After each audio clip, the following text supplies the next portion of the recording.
Hello and welcome. The state of Maharashtra has had a measles outbreak. Using numbers for the state of Maharashtra and the city of Mumbai, we've seen about 925 confirmed cases in the state of Maharashtra, 17 deaths from measles. Now, this is something that's happening right here in India.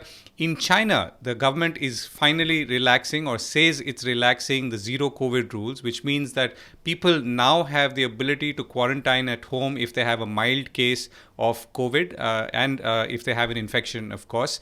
But of course, the larger challenges of zero COVID policy still remain. Now, on the other hand, we have a problem of disease surveillance, or the challenge of disease surveillance, where we are trying to understand what lies ahead and are we suitably or adequately tracking diseases as they emerge so as to respond in a public health way. So to that extent, what is the commonality between what we are seeing in China now and later with what we are seeing in India in the particular case of the measles outbreak, which in some ways is an outcome of a public health system which has changed direction or was forced to divert direction during peak COVID? To discuss this, I'm joined by Dr. K. Srinath Reddy, President of the Public Health Foundation of India, also a former head of Department of Cardiology at the All India Institute of Medical Sciences, and currently an adjunct professor of epidemiology at the Harvard T.H. Chan School of Public Health. Dr. Reddy, thank you very much for joining me after a while, and a pleasure to connect with you once again. So how do we look at this situation? I talked about measles in India, relaxing of COVID norms in China, and the larger the context of disease surveillance. Are these all connected? And if so, how should we be looking ahead? I think they're all connected in the sense that infectious diseases are going to be there with us for quite some time to come. It was an incorrect notion for us to believe that we could vanquish and completely eradicate all viruses and other microbes. Some of them, yes, we have been successful, but mostly they are going to be part of our ecosystem. How we deal with them in terms of prevention, in terms of surveillance, to detect outbreaks early on, and active containment measures, as well as a variety of protection measures to enhance immunity of individuals. I think these are going to be important measures that public health must pursue with a great deal of commitment without letting the guard down. And we know from China that initially the idea of completely isolating and they did not use the term eradication, but they used the term zero COVID. That means they'll prevent any case of COVID coming into the population after the initial experience. And the idea was they must keep the lid on the COVID virus, that they must completely prevent transmission. So new cases should not occur even in terms of infections, let alone serious cases and hospitalizations. Now, that was not a strategy that could endure. Initial stages, it was okay because we were dealing with a novel virus. There was considerable amount of threat because of serious disease, hospitalization, and death. And therefore, some of the measures taken in terms of lockdowns were perhaps justified, in the sense that they were very scared of Delta because they saw the havoc being caused by Delta. But even when Omicron came in, they continued the same strategy. And the population levels of immunity, which could have occurred because of some levels of natural infection, had not really happened. And many sections of the vulnerable population, especially the aged and the elderly, were not vaccinated enough, right, so that they did not acquire the immunity through vaccination. So now suddenly they felt that with opening up, they're likely to have further threat, and they continued the strategy far too long. But if they had actually opened up in stages, and they had watched the evolution of the virus into the relatively less dangerous Omicron variant, they could have actually been in a far better place than they are now. And perhaps now that they're opening up, they will have some challenges initially because of the under-vaccinated, vulnerable sections of the population likely to get exposed. Right. But overall, I think they'll do better than what they would have done with a continued commitment to closure. Zero COVID. Right. So a sort of allied question. Now, if they open up, and as they open up, when they do, if and when they do, is that a threat in any way to the rest of the world, which obviously has moved on in a manner of speaking? Well, I don't think so, unless new variants emerge from there because of admixture of Omicron as well as some pre-existing variant strains, and some sort of a new dangerous variant emerges from China. I do not think so because the rest of the world has experienced the original ancestral virus. It has experienced alpha in some measure. It has experienced delta to considerable danger, and now has learned to live with Omicron since about a year. So I do not think the rest of the world is going to be seriously threatened if Omicron starts spilling out of China, even in terms of new Omicron subvariants, Right. sublineages.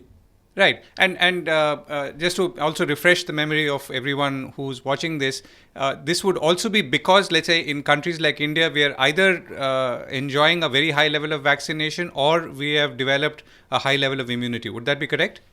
Absolutely. I mean, we have actually achieved a high level of immunization, and even though we may say that the antibody levels may fall after 5 to 6 months, the memory cells and the T cells, they remain, and they actually are likely to offer long-term protection. Similarly, the vaccines as well. Therefore, given both the high rates of infection as well as high rates of vaccination, there is enough to fall back upon for most people. Right. We must still keep the guard on for vulnerable people in the elderly age group or those with comorbidities.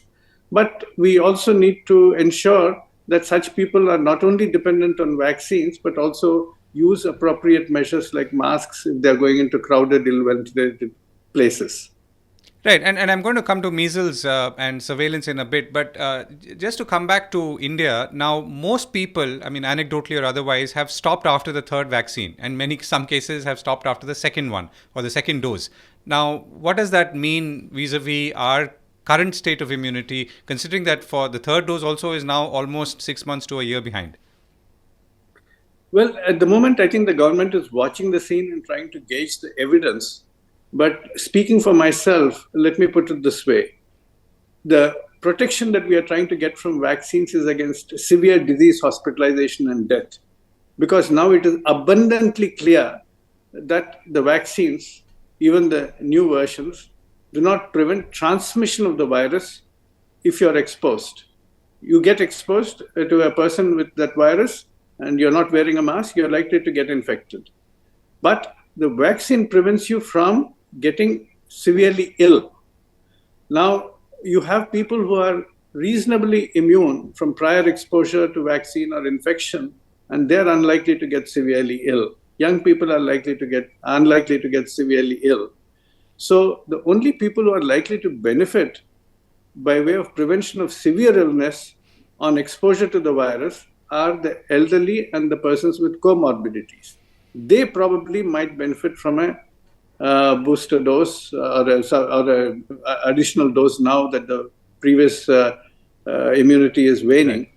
Rest of the population, I do not think at this point in time is a candidate for mass vaccination. Right. So you're saying if you're old or older and have one of those comorbidities, then you should be definitely lining up for your next dose of vaccine, regardless. Yes, I mean, it's a no regrets policy there. Okay. Got it. Okay, now let me come back to measles. Now, this is something that either has surprised some people or perhaps has not surprised some people. Now, in the state of Maharashtra, there's going to be a measles rubella vaccine initiative or effort starting 15th of December. So, that is obviously trying to address those who have not been vaccinated for various reasons. Now, what is this telling us? Well, basically, the problem is that partly because of COVID, and even after some of the COVID threat had lapsed, our health system had not got back into full gear on immunization. A variety of health services actually was slowed down during COVID, and they did not really get back into full steam even after COVID because they were recouping. And of course, we were also into the vaccination mode. I mean, there were so many reasons why COVID actually sort of took our eye off other health conditions. As a result, we did see measles vaccination rates drop along with many other essential health services. And we know that 95% of the susceptible population has to be immunized if you have to prevent measles from spreading. Now, if because the immunization confers about 95% even on the first dose, but if you only have 90% or 85% of the people who have been vaccinated, then the virus can spread, and the virus indeed can be very infective. It can infect up to 18 people. One infected person can infect anywhere up to 18 people if they're in an unvaccinated group.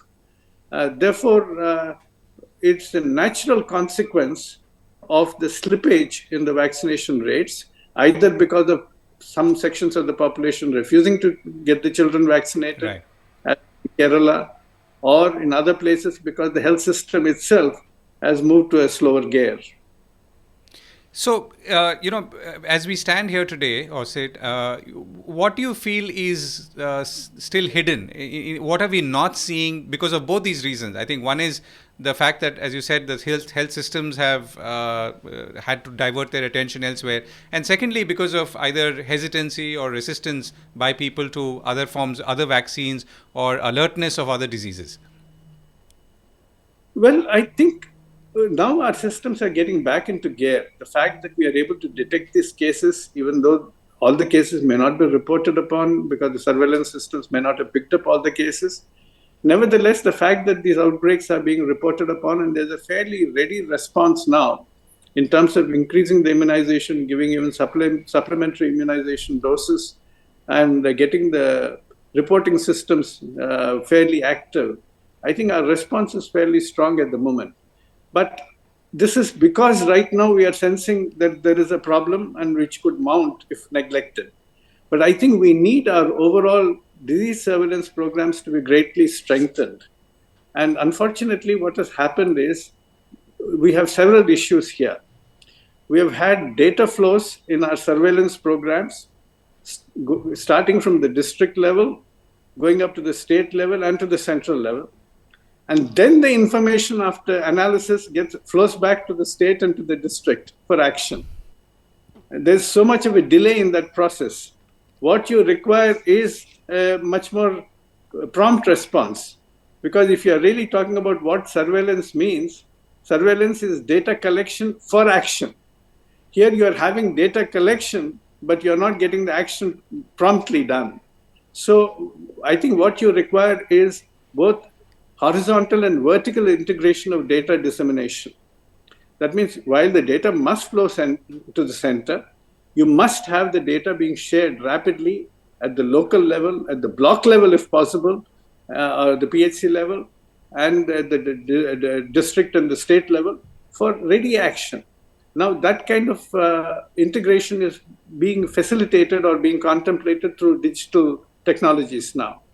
Not just through the digital health mission, but there are others who are actually trying to get this kind of a vertical and horizontal data integration digitally. Uttar Pradesh is taking a lot of steps in this direction. And if that happens, then you'll get prompt recognition and a ready response, and that's what we need. Secondly, we must also get over this problem of multiple data sets being demanded because of different health programs. We have duplication of data. For example, if somebody has fever, the A&M has to report the fever both to the National Vector-Borne Disease Control Program as well as the Integrated Disease Surveillance Program. Now, we need a much more integrated format so that the pressure or the load on the frontline health worker is reduced. At the same time, we have reliable and timely data collection which can be analyzed and lead to a rapid response. So there are very many ways in which we ought to do this. Right. And we have innovations. Like, for example, measles surveillance was added on by Karnataka in 2006-2007 to the acute flaccid paralysis, that's the polio surveillance program. So, and that has now become a bit of a nationally replicable model. So we ought to get multiple data sets assembled in the most efficient manner possible through a variety of disease control programs joining their efforts. Right. So if you were looking at or if you had a dashboard in front of you, what are the parameters that you would want, like you mentioned fever, for example, and the monitoring of it. What is it that you would want to look at today And in this context, post-COVID, against, let's say, the first outbreaks that we're seeing of diseases like measles, what would you want to see, and what are the gaps that you would want to fill? See, basically, even when you looked at COVID, people were looking for what they called an influenza-like illness or a serious acute respiratory infection, SARI. So essentially, you know that you're looking for some of the febrile illnesses, you're looking for illnesses with respiratory symptoms, you're looking for illnesses with rash, because exanthematous fevers like measles. So you know exactly what are the broad common features that come in across a variety of infectious diseases. And then fever with diarrhea, for example. Some of these things that you know are important elements, you actually say that these are the kind of things that we want to be reported upon. Right. And if you were to look ahead now, again, given what we have seen or are likely to see because of something we've missed or vaccinations we've not done, what are the specific signals that you would be concerned about? Or would it be the same that you just mentioned? I mean, these are just about the same. I mean, for example, we know that there are vector-borne diseases which cause fever. There are viral illnesses of various kinds that we have been dealing with in recent past, that like COVID.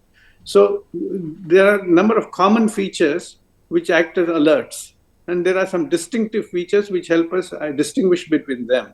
We can actually prepare that set, Right.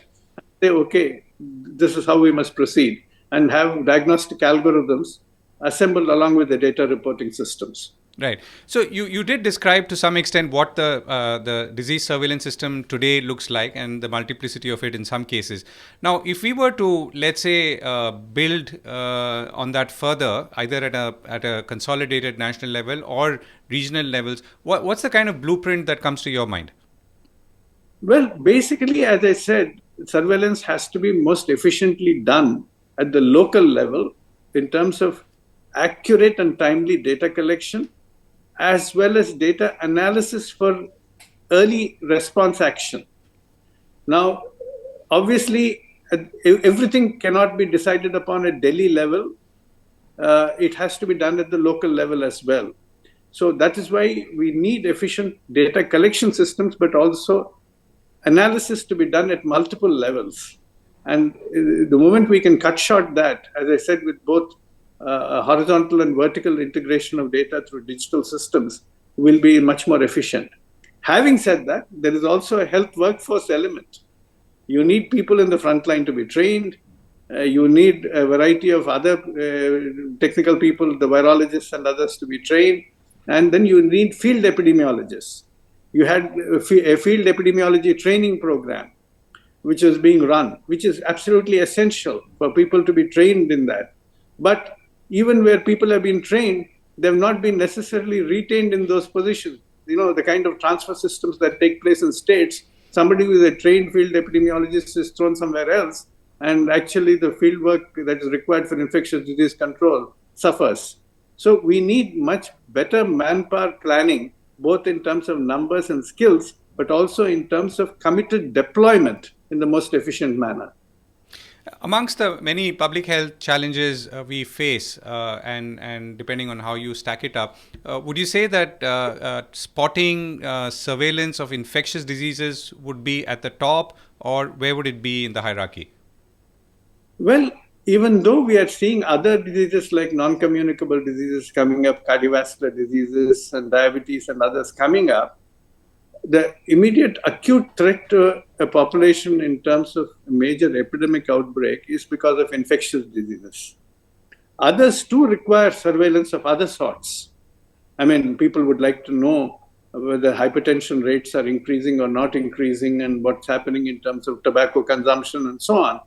But the immediate urgency that comes in terms of a threat, in terms of the so-called negative externalities, because if I get infected and I'm infecting 18 other people, that's a very serious threat. So the positive externalities of controlling the infectious disease are much higher immediately. Right. Right. So for that reason, I think infectious disease surveillance has to become much stronger. But our health systems cannot only run on one leg. They ought to be able to looking at other diseases like cardiovascular diseases, diabetes, and all of them, and track them down and see whether those rates are increasing or decreasing, and whether our programs are effective or not. Right. Now, last question, Dr. Reddy. So, we've lowered our guard on COVID in many ways, and arguably rightfully so, because we have to get on with our lives. I mean, you can now board an aircraft. You don't have to wear a mask. At least it's not mandatory. You can walk through most public spaces. So, that's a given now, and could be for some time. Given that, and knowing what we know about COVID today, is there a level of, let's say, lowered guard that you would recommend, saying that, okay, do go ahead, enjoy your life, but here are the one or two things that you should still be careful of, considering that this is still so fresh in our minds? Well, I think purely in terms of, as I said, no regrets policy. If somebody is entering a closed space which is ill ventilated, particularly in winter, where the air circulation is still not very fast, I think wearing a mask would be the sensible option. And if somebody in the vicinity is appearing to have a respiratory infection, whether it is influenza or COVID or something else, or just common cold, it's sensible to put on the mask. I think we have been freed from having to wear a mask compulsorily, but retaining it as a sensible option on occasions is still useful. Right, right. Dr. Reddy, that's a good, useful, and practical note to end on. Thank you so much for speaking with me, and do hope to connect with you very soon. Thank you, with or without masks. Right.